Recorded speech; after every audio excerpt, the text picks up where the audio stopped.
Welcome to In Your Element, the podcast that unlocks practical wisdom in higher education, where leadership meets real talk. I'm Brendan Hinkle, Manager of Solutions Engineering here at Element 451. And I'm Daniela Norden, Element 451's Director of Customer Success and Engagement. Join us every other Thursday for discussions with everyday heroes using Element 451 in enrollment, marketing, and student success. We'll unlock the practical tips to help you make waves on your campus. In Your Element is a part of the Enrollify Network, a robust collection of podcasts designed to help higher education professionals like you grow. Explore our other shows at enrollify.org or check out some of my personal favorites linked in the show notes below. Enrollify is made possible by Element 451, the leading AI-powered all-in-one student engagement platform, helping institutions create meaningful, personalized, and engaging interactions with students. Learn more at element451.com.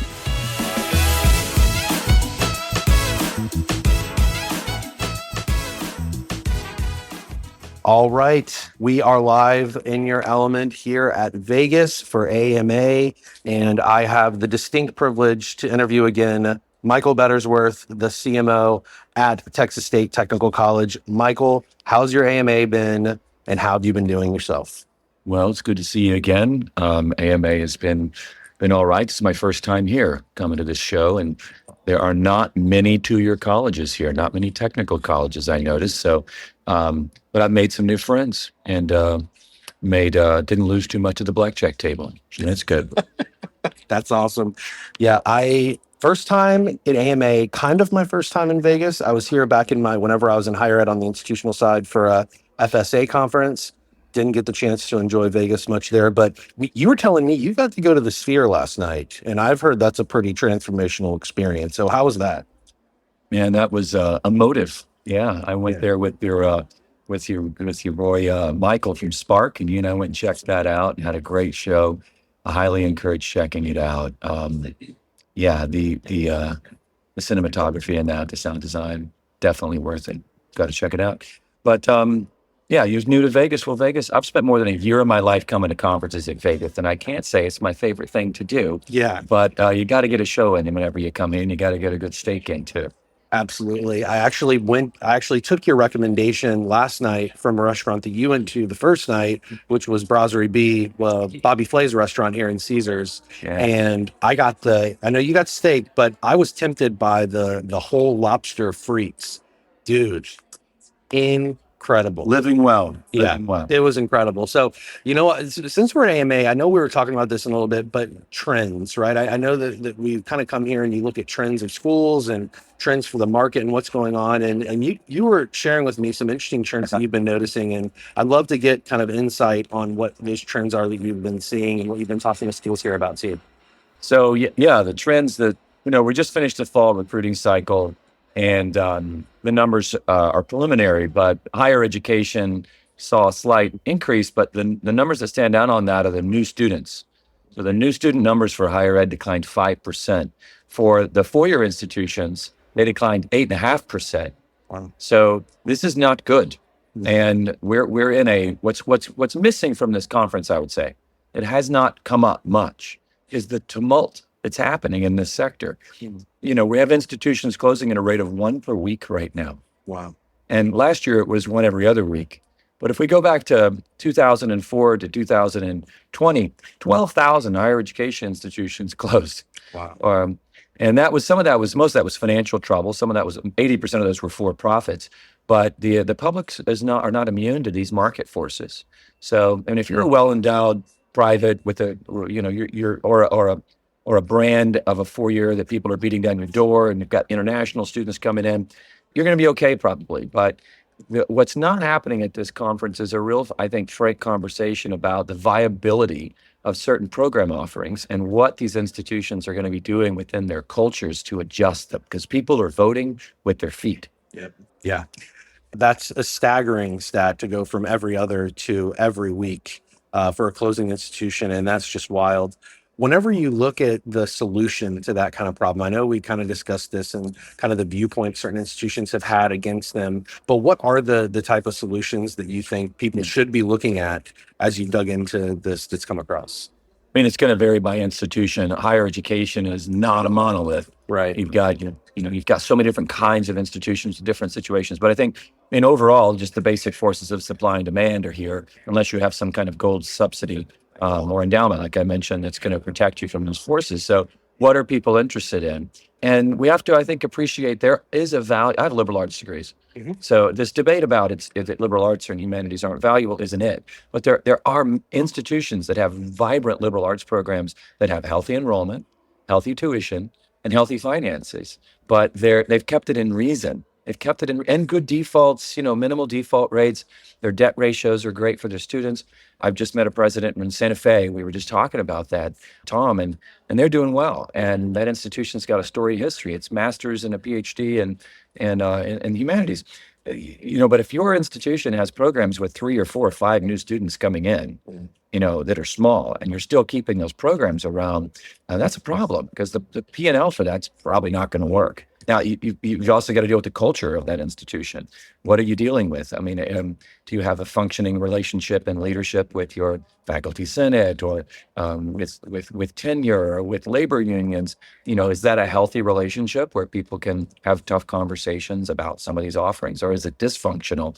Is it entrenchment? I think the 2-year colleges, you've got property taxes and they're going up. They're subsidizing most of that, but there's a lot of states that are moving towards questioning the property tax burden. Texas, the property tax, about $3 billion for the 2-year college sector in property taxes.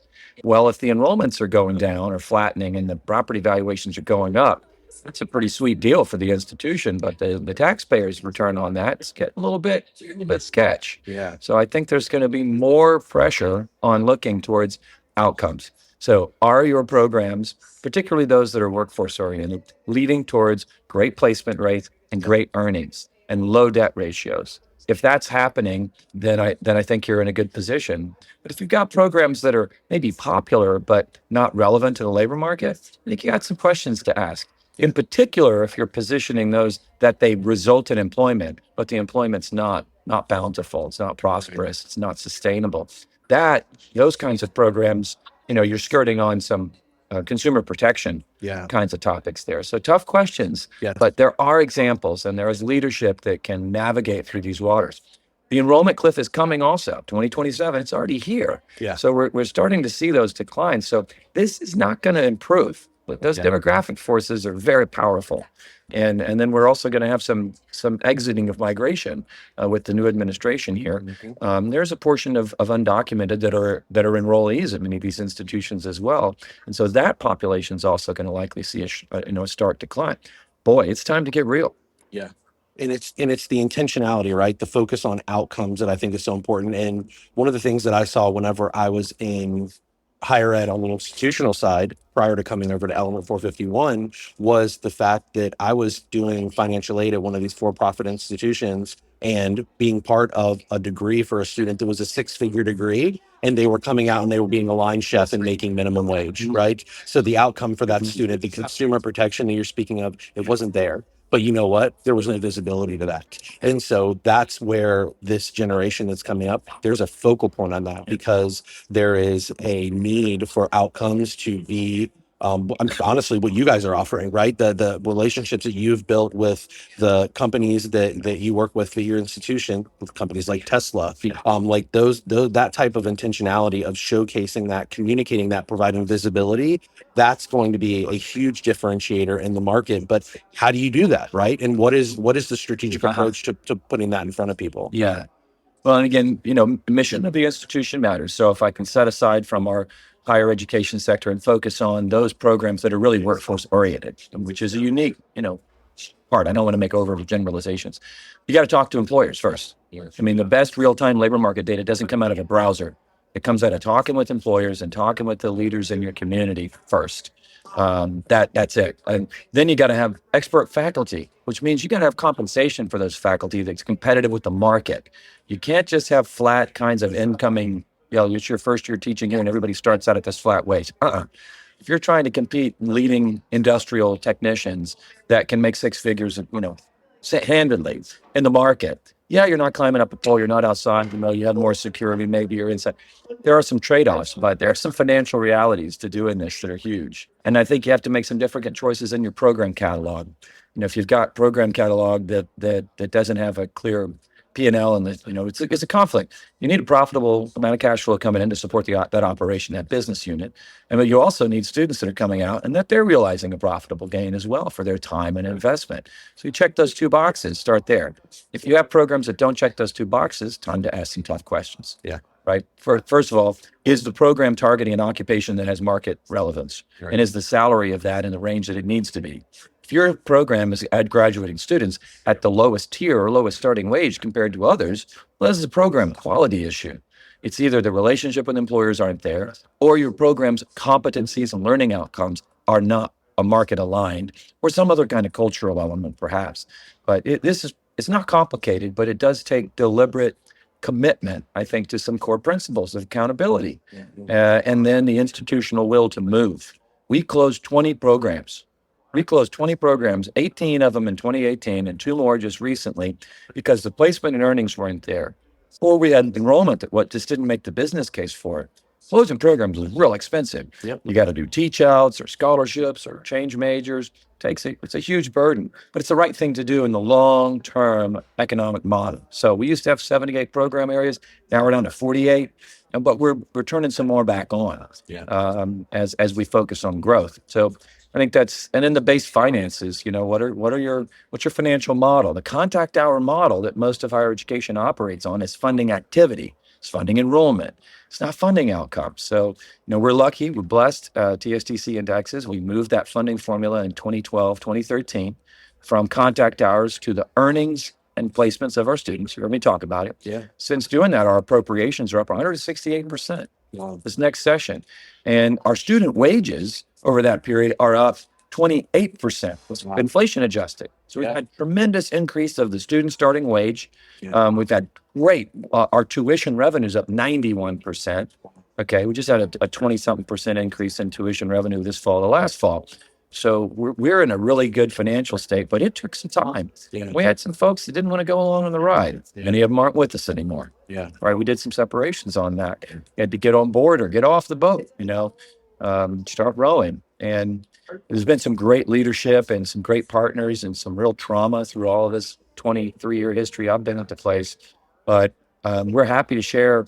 We've been testifying in other state legislatures. We host delegations from other colleges to talk about it. We talk to other chancellors and presidents about the internal change management strategies around this, and are always open with our brothers and sisters in higher ed to be collegial and share what we can. Trying not to gloat. We've got a lot of empathy for these institutions that are well-meaning. Yeah. They're trying. Everybody got into this to help peeps. Yeah. Most. You were at a for-profit institution. You still need to take a shower, probably. But but most of the people here, we're well-meaning, public servants, trying to do well, trying to do good for people. We're sectors under a real situation. Yeah. And these numbers are going to get tougher and tougher, and they're going to require real strong leadership. Yeah. Well, thank you for that. And, one of the things that, I take away from that is you have to be able to make hard decisions. Change is ever constant, and it happens, and most places are resistant to it. So it's very important to take a look at what you're doing, take inventory constantly, and be willing to know, I'm going to have to make some hard decisions. I'm going to have to be willing to change. And that's a constant process. Yeah. I will say this. I think let me bring it back to Element. You're talking about a product here. Let me talk about it for a second. I know you were about to. I just cut you off. But Element, okay.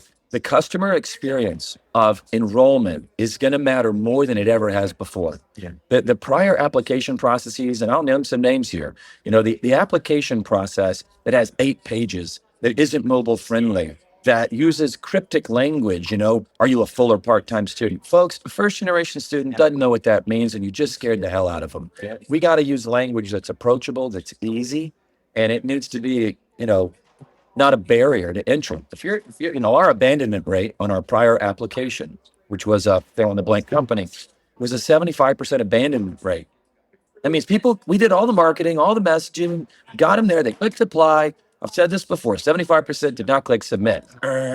That's a problem. We switched to Element, and we're in now an 80 to 90% conversion rate. They click start, 80 to 90% click submit. It's fantastic. And now we're working down the funnel. The next part is that enrollment process. And that's I know you got the Student Hub thing coming out, right? You did a webinar on that. We're super excited about that. The reason is we drag the student through a horrible customer journey from one SaaS vendor to another SaaS vendor. So now we got this great application experience. That's good. Cool. Microsites, dashboards. That's awesome. Then they got to get through the enrollment process. Oh, that can be rather trepidatious. So have an API interconnects to that enrollment process, but using the Student Hub so we can, in a language of visual design and clear language communication, that we can move and change things. That is a safety blanket. It's a cozy place for that new student. Maybe still hadn't stepped on our campus. And we can create that customer and user experience that's delightful. Yeah. And we can give clear information about where exactly you are in that process. And by the way, while they're waiting to come to class, we know you're going to be in that pilot program or the nursing program. We can serve up content like this. This is what we have planned for it. Hey, I'm a student. I just went through this nursing program that you're about to enter. Here's everything I wish I knew before I started. We can pipe in content, that program-specific content for that user, real nice customization. We can introduce them to employers before they've even stepped on campus. We can start talking about career prep before they've entered the campus, I mean, that's the kind of stuff that while they're in that holding pattern, before they even walk on campus, we can really create a culture and a welcome mat, before they even get here. Guarantee you our conversions. I guarantee you we're going to hold those students here because they're not going to get that from other institutions. They're not going to get that customer experience from a lazy approach towards, well, you're lucky if you get in. Yeah. That kind of attitude, So that's going to be that's another example beyond your product mix, how you handle that customer interaction. I use the term customer. I use the term customer experience. These are relevant concepts. Can't be afraid of customers. You can't be afraid of it. And let me tell you, enrollment folks, y'all are in a tough pickle because who owns this? Does IT own customer experience? Well, I hope not. It's not really their bag, And enrollment folks, I got to tell you, you're kind of similar, very process oriented. And the marketing folks, well, they're over here on the website. They don't typically get into your enrollment processes. Y'all better partner up. And you better get a customer experience, high level of empathy throughout that group to make these changes. It's going to require a lot of partnership. Yes. And it's going to require surrendering a little bit of territory, IT and enrollment and marketing. You're going to have to work together. Yeah.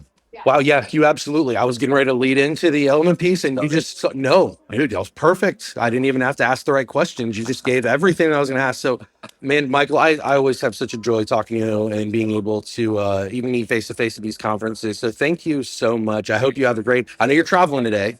Yeah. So I hope you have a great rest of the AMA. I'm so excited to continue to see what TSTC does with Element in the visionary mind that you have that you put on and showcase for me every time we talk. I just love to see the vision that you have and how you can take Element and now put that vision into practice. So thanks so much. And yeah, we'll be in touch. We'll talk soon. All right, Brandon, we really thanks to everybody at Element and Vegas out, cue the music. In Your Element is part of the Enrollify podcast network. If you like this podcast, chances are you'll like other Enrollify shows too. Our podcast network is growing by the month, and we've got a plethora of marketing, enrollment, and higher ed technology shows that are jam-packed with stories, ideas, and frameworks, all designed to empower you to be a better higher ed professional. Our shows help higher ed marketers and enrollment professionals find their next big idea and feature a selection of the industry's best as your hosts. Learn from Mallory Wilsey, Artis Kadu, Maya Demishkovich, and so many other of your favorite leaders in higher ed. Enrollify is made possible by Element 451, the leading AI-powered, all-in-one student engagement platform, helping institutions create meaningful, personalized, and engaging interactions with students. Learn more at element451.com.